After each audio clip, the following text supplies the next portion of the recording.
വയനാട് ജില്ലയിലുള്ള ബ്രഹ്മഗിരി മലനിരകളുടെ താഴ്വരയിൽ ഇടതൂർന്ന വനങ്ങൾക്ക് നടുവിൽ സ്ഥിതി ചെയ്യുന്ന പുരാതനമായ ഒരു തീർത്ഥാടന കേന്ദ്രമാണ് തിരുനെല്ലി ക്ഷേത്രം.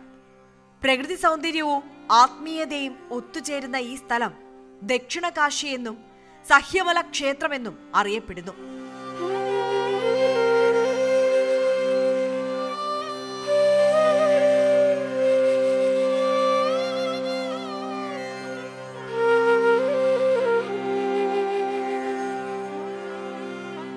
മഹാവിഷ്ണുവിനാണ് ഈ ക്ഷേത്രം സമർപ്പിച്ചിരിക്കുന്നതെങ്കിലും ത്രിമൂർത്തികളായ ബ്രഹ്മാവ്, വിഷ്ണു, ശിവൻ എന്നിവരുടെ സാന്നിധ്യം ഇവിടെ അനുഭവിച്ചറിയാൻ സാധിക്കുന്നു.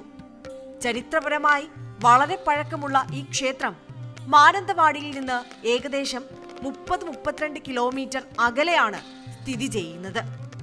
തിരുനെല്ലി ക്ഷേത്രത്തിന്റെ ഉത്ഭവത്തെക്കുറിച്ച് വ്യക്തമായ രേഖാമൂലമുള്ള ചരിത്രരേഖകൾ ലഭ്യമല്ലെങ്കിലും നൂറ്റാണ്ടുകൾ പഴക്കമുള്ള ഐതിഹ്യങ്ങളാൽ സമ്പന്നമാണ് ഈ പുണ്യഭൂമി. ഈ ക്ഷേത്രം നിർമ്മിച്ചത് ബ്രഹ്മാവാണെന്നാണ് പ്രധാന വിശ്വാസം. ഒരു ദിവസം തന്റെ ഹംസവാഹനത്തിൽ ലോകം ചുറ്റിക്കറങ്ങുന്നതിനിടയിൽ ബ്രഹ്മാവ് ബ്രഹ്മഗിരി കുന്നുകളുടെ സൗന്ദര്യത്തിൽ ആകൃഷ്ടനായി അവിടെ ഇറങ്ങുകയും ഒരു നെല്ലിമരത്തിന്റെ ചുവട്ടിൽ ചതുർഭുജ രൂപത്തിലുള്ള മഹാവിഷ്ണുവിന്റെ വിഗ്രഹം കണ്ടെത്തുകയും ചെയ്തു. മറ്റ് ദേവന്മാരുടെ സഹായത്തോടെ അദ്ദേഹം ആ വിഗ്രഹം അവിടെ പ്രതിഷ്ഠിക്കുകയും ക്ഷേത്രത്തിന് സഹ്യമല ക്ഷേത്രം എന്ന് പേരിടുകയും ചെയ്തു.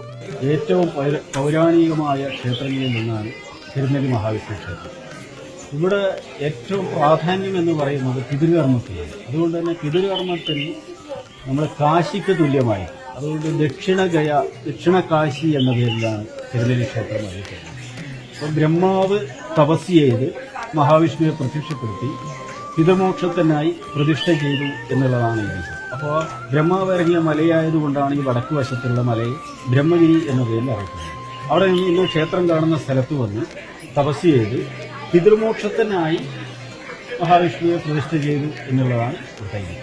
അപ്പോൾ സാധാരണ ക്ഷേത്രങ്ങളിലുള്ളതായ എല്ലാ വഴിപാടുകളും പുറമെ പിതൃകർമ്മം അത്രമാത്രമേ ഉള്ളൂ വ്യത്യാസം. പിന്നെ മഹാക്ഷേത്രം എന്ന് പറയുമ്പോൾ 5 പൂജ, നിത്യനവകം, 3 ശീവേലി, അതുപോലെ തന്നെ ബ്രഹ്മാവ് ഒന്ന് രാത്രി അർദ്ധരാത്രിയിലൂടെ വന്ന് ഭഗവാനെ പൂജിക്കുന്നു എന്നുള്ളതാണ് ഇത് ഏറ്റവും പ്രധാനം. അതായത് അവർ തപസ് ചെയ്ത് മഹാവിഷ്ണു പ്രത്യക്ഷപ്പെടുത്തി. അപ്പോൾ പ്രത്യക്ഷപ്പെട്ടപ്പോൾ ഇവിടെ പ്രതിഷ്ഠ ചെയ്യുമ്പോൾ ഉള്ള ഒരു തീരുമാനമാണ് എല്ലാ ദിവസവും അർദ്ധരാത്രിയിൽ ഇവിടെ വന്ന് ബ്രഹ്മാവ് മഹാവിഷ്ണുവിനെ പൂജിക്കുക എന്നുള്ളതാണ്. ഇപ്പോഴും മേശാന്തി നടയടച്ച് വരുമ്പോൾ ബ്രഹ്മാവിന് പൂജ കഴിക്കാറുള്ള ഒരുക്കങ്ങൾ ഒരുക്കി വെച്ചിട്ടാണ് നടയടച്ചിട്ട്.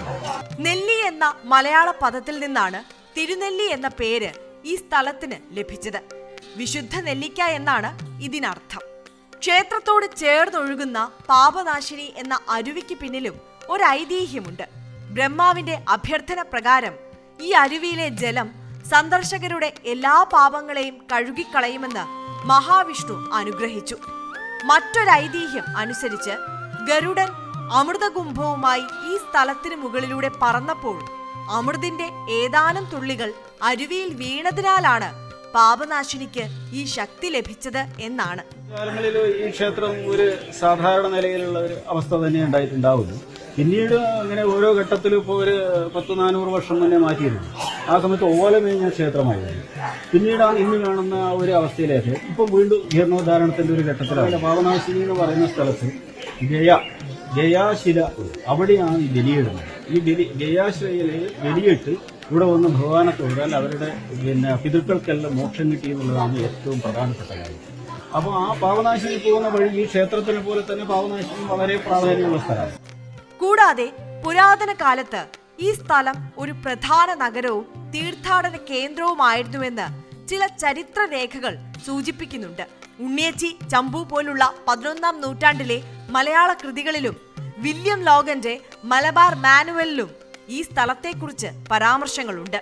പുരാതന കേരളീയ വാസ്തുവിദ്യയുടെ മനോഹരമായ ഒരു ഉദാഹരണമാണ് തിരുനെല്ലി ക്ഷേത്രം. ഗ്രാനൈറ്റ് കഷ്ണങ്ങൾ ഉപയോഗിച്ചാണ് ശ്രീകോവിലിന്റെ തറയും തൂണുകളും നിർമ്മിച്ചിരിക്കുന്നത്.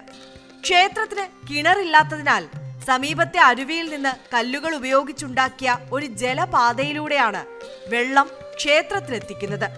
ബ്രഹ്മഗിരിയുടെ താഴ്വരയിലെ അരുവിയിൽ നിന്ന് ക്ഷേത്ര പുരോഹിതന്റെ മുറിയിലേക്ക് വരെ ഈ ജലം എത്തുന്നു. ശ്രീകോവിലിന് ചുറ്റും ഗ്രാനൈറ്റ് തൂണുകളാൽ നിർമ്മിച്ച വിളക്കുമരം എന്നറിയപ്പെടുന്ന ഒരു ഇടുങ്ങിയ ഇടനാഴിയുണ്ട്. ഇത് പൂർണ്ണമായും നിർമ്മിക്കാൻ സാധിക്കാതെ പോയതിന് പിന്നിൽ ഒരു കഥയുമുണ്ട്. കൂർഗിലെ ഒരു നാടുവാഴി കോട്ടയം തമ്പുരാന്റെ അനുമതിയില്ലാതെ ഇതിന്റെ നിർമ്മാണം ആരംഭിച്ചെന്നും ഇത് തമ്പുരാനെ കോപിപ്പിക്കുകയും നിർമ്മാണം പാതി വഴിയിൽ ഉപേക്ഷിക്കേണ്ടി വന്നുവെന്നുമാണ് വിശ്വാസം. ക്ഷേത്രത്തിന് സമീപമുള്ള പഞ്ചതീർത്ഥം എന്നറിയപ്പെടുന്ന പുണ്യക്കുളം മറ്റൊരു പ്രധാന സ്ഥലമാണ്. പുരാതന കാലത്ത് 5 അരുവികൾ ഇവിടെ സംഗമിച്ചുവെന്നാണ് വിശ്വാസം. കുളത്തിന് നടുവിലുള്ള ഒരു പാറയിൽ മഹാവിഷ്ണുവിന്റെ കാൽപ്പാടുകൾ കാണാമെന്നും അത് വിഷ്ണുപാദം എന്നറിയപ്പെടുന്നുവെന്നും പറയപ്പെടുന്നു. മരണാനന്തര ചടങ്ങുകൾക്ക് തിരുനെല്ലി ക്ഷേത്രം വളരെ പ്രസിദ്ധമാണ്. ബീഹാറിലെ ഗയയെ പോലെ ഇവിടെ പാപനാശിനിയിൽ പൂർവികർക്ക് വേണ്ടി പിതൃതർപ്പണം നടത്തിയാൽ അവർക്ക് മോക്ഷം ലഭിക്കുമെന്നാണ് വിശ്വാസം.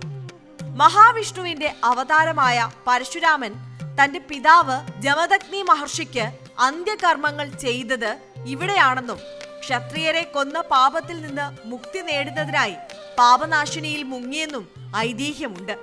തിരുനെല്ലി ക്ഷേത്രം എന്ന് പറയുന്നത് നമ്മളെ ഓരോരുത്തരുടെയും പിതൃക്കളെ കൊണ്ട് സമർപ്പിക്കുന്ന ഒരു സ്ഥലമാണ്. നമ്മളെ ബലിയൊക്കെ സമർപ്പിക്കാനുള്ള അച്ഛനായാലും മക്കളായാലും ആരാണോ നമ്മളെ മരിച്ചുപോയ പിതൃക്കൾ ഏറ്റവും വേണ്ടപ്പെട്ടവരെ തിരുനെല്ലി ക്ഷേത്രത്തിലാണ് കൊണ്ടുവന്നിട്ട് നമ്മൾ ചേർക്കുന്നത്. മറ്റു ക്ഷേത്രങ്ങളെ തൊഴുതിട്ട് നമ്മൾ വരിക എന്ന് മാത്രമേ ഉള്ളൂ. പക്ഷെ തിരുനെല്ലി അങ്ങനെയല്ല, നമ്മളെ കുടുംബം തന്നെയാണ്, നമ്മളെ പിതൃക്കളാണ് അവിടെയുള്ളത്. അപ്പൊ നമ്മൾ അവിടെ പോയി തൊഴുമ്പോൾ നമ്മളെ അച്ഛനും അമ്മ എല്ലാവരും ഇവിടെ ഭഗവാനെ ലയിച്ചിട്ടാണല്ലോ. അപ്പൊ നമ്മളത് തന്നെയാണ് തിരുനെല്ലി ക്ഷേത്രം. തിരുനെല്ലി ക്ഷേത്രത്തിന് വേണ്ടി നമ്മൾ എന്ത് ചെയ്യാൻ പറ്റും, അത് നമ്മളെ പിതൃക്കളുടെ ഏറ്റവും വലിയ സന്തോഷമാണ്. ക്ഷേത്രത്തിൽ എല്ലാ ദിവസവും രാവിലെ 5:30 മുതൽ ഉച്ചയ്ക്ക് 12 വരെയും വൈകുന്നേരം 5:30 മുതൽ രാത്രി 8 വരെയും ദർശനത്തിനായി തുറന്നിരിക്കും. ദിവസവും പുലർച്ചെ ബ്രഹ്മാവ് ക്ഷേത്രത്തിൽ പൂജകൾക്കായി എത്തുമെന്നാണ് വിശ്വാസം. അതിനാൽ രാത്രിയിൽ നട അടയ്ക്കുമ്പോൾ പൂജയ്ക്കാവശ്യമായ സാമഗ്രികൾ ക്ഷേത്രത്തിൽ വെക്കാറുണ്ട്.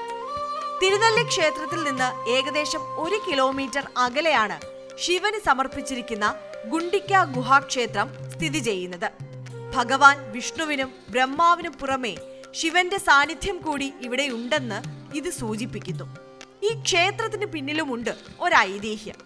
ഒരു തീർത്ഥാടകൻ നദിയിൽ കുളിക്കാനിറങ്ങിയപ്പോൾ ഒരു നെല്ലിക്ക ശിവലിംഗമായി മാറിയെന്നും അത് ഇവിടെ പ്രതിഷ്ഠിച്ചുവെന്നുമാണ് കഥ. വനങ്ങളിലൂടെയും മുളങ്കാടുകളിലൂടെയുമുള്ള യാത്ര തിരുനെല്ലിയിലേക്കുള്ള പ്രധാന ആകർഷണമാണ്. മാനന്തവാടിയിൽ നിന്ന് കാട്ടിക്കുളത്തിലൂടെയാണ് പ്രധാന പാത. തിരുനെല്ലി ഗ്രാമത്തിൽ താമസ സൗകര്യങ്ങൾ പരിമിതമാണെങ്കിലും ക്ഷേത്രം വക ഗസ്റ്റ് ഹൗസും ചില ചെറിയ ലോഡ്ജുകളും ലഭ്യമാണ്. തിരുനെല്ലിയിൽ നിന്ന് ഏകദേശം 10 കിലോമീറ്റർ അകലെയുള്ള പക്ഷിപാതാളം എന്ന ട്രെക്കിംഗ് കേന്ദ്രം പക്ഷി നിരീക്ഷകർക്കും സാഹസിക സഞ്ചാരികൾക്കും ഏറെ പ്രിയങ്കരമായ സ്ഥലമാണ്.